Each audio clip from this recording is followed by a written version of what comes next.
equality for African Americans that took place during the 1950s and 1960s. It was a political movement in the United States to deal with injustice, racism, segregation, discrimination, and disenfranchisement throughout the United States.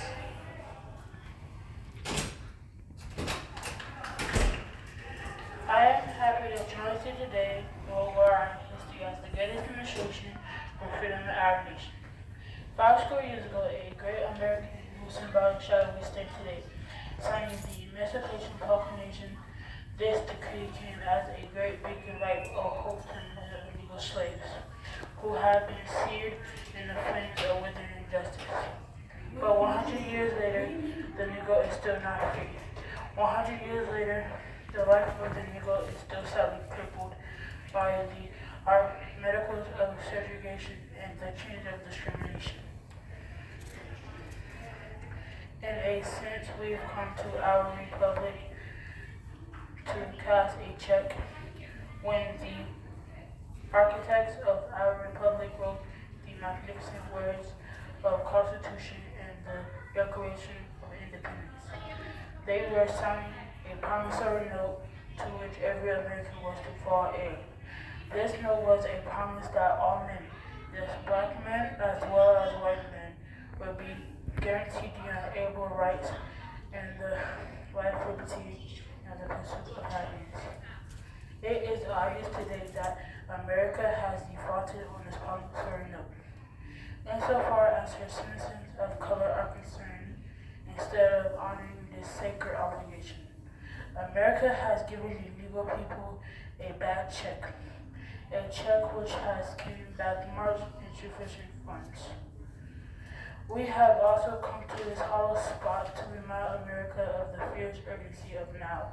Now is the time to make real the promise of discrimination. Now is the time to rise from the dark and desolate valley of segregation to the sunlit path of racial injustice. Now is the time to lift our nation from the quicksands of racial injustice to the solid rock of brotherhood. Now is the time to make justice a reality for all of God's children. There are those who are asking the devotees of civil rights, when will you be satisfied? We can never be satisfied as long as the Negro is a victim of the unspeakable horrors of police brutality. We can never be satisfied as long as our bodies, heavy with the fatigue of travel, cannot gain lodging in the motels of the highways and the hotels of the cities. We cannot be satisfied as long as the Negro's basic mobility is from a smaller ghetto to a larger one. We can never be satisfied as long as our children, stripped of their selfhood and robbed of their dignity from signs stating for whites only. We cannot be satisfied as long as a Negro in Mississippi cannot vote and a Negro in New York believes he has nothing for us to vote. No, we are not satisfied, and we will not be satisfied until justice rolls down like waters and righteousness like a mighty stream. And even though we face the difficulties of today and tomorrow, I still have a dream. It is deeply rooted in the American dream. I have a dream that one day this nation will rise up and live out the true meaning of its creed. We hold these truths to be self-evident that all men are created equal. I have a dream that one day on the red hills of Georgia, the sons of former slaves and the sons of former slaves' owners will be able to sit down at the table of brotherhood.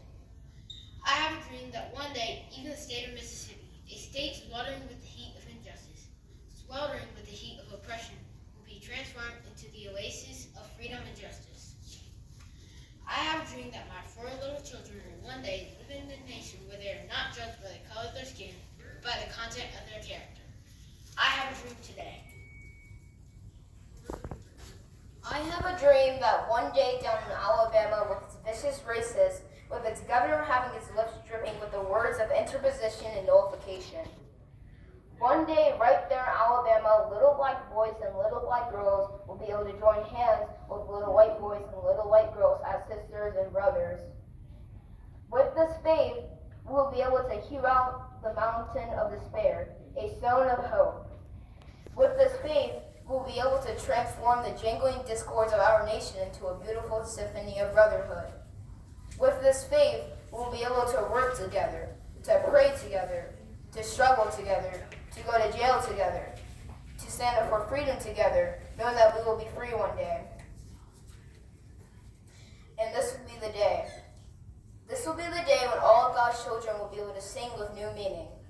My country, 'tis to thee, sweet land of liberty, of thee I sing. Land where my fathers died, land of the pilgrim's pride.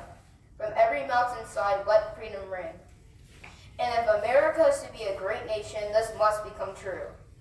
And so let freedom bring from the prodigious hilltops of New Hampshire. Let freedom bring from the mighty mountains of New York. Let freedom ring from the hiding Alleghenies of Pennsylvania.